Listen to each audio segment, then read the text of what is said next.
Dantewada encounter మృతుల్లో Maoist అగ్రనేత కేంద్ర కమిటీ సభ్యుడు ఏసోబు కన్నుమూత. సో ఆయన ఆ మృతుల్లో ఆయన కూడా ఉన్నారట. హన్మకొండ జిల్లా కాజీపేట మండలం టేకులగూడెంకు చెందిన తెలంగాణ ఆయనే మావోయిస్టు అగ్రనేత కేంద్ర కమిటీ సభ్యుడు Maharashtra Chhattisgarh incharge Macharla Yesobu alias Ellanna alias Jagan alias Randev Dada. ఆయన వయసు 71 సంవత్సరాలు. ఛత్తీస్గఢ్ రాష్ట్రం దంతెవాడ జిల్లాలో మంగళవారం భద్రతా దళాలతో జరిగిన ఎదురుకాల్పుల్లో చనిపోయిండు. టేకులగూడెంకు చెందిన మాచర్ల చంద్రయ్య గట్టు మల్లమ్మ దంపతుల పెద్ద కుమారుడు ఏసోబు.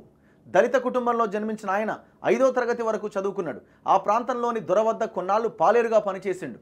భూస్వామ్య వ్యతిరేక పోరాటాలకు ఆకర్షితుడై దానికి నాయకత్వం వహించేవాడు.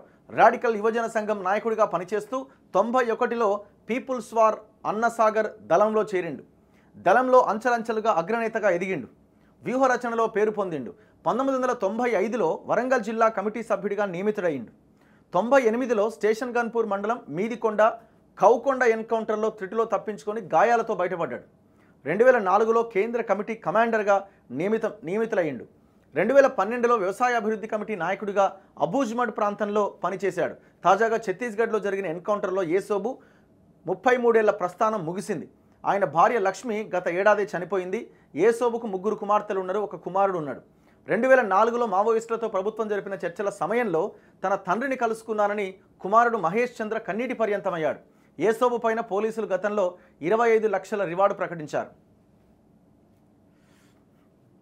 సో ఆ కాల్పుల్లో దాదాపు 9 మంది మావోయిస్టుల ఆ పైన చనిపోయారు. అందులో ఈ ఏసోబు అనే మావోయిస్ట్ ఒకరు. సో వాళ్ళ అబ్బాయి 2004లో జరిపిన రాజశేఖర రెడ్డి గవర్నమెంట్ హయాంలో జరిపిన చర్చల సమయంలో తండ్రిని కలుసుకున్నాడట.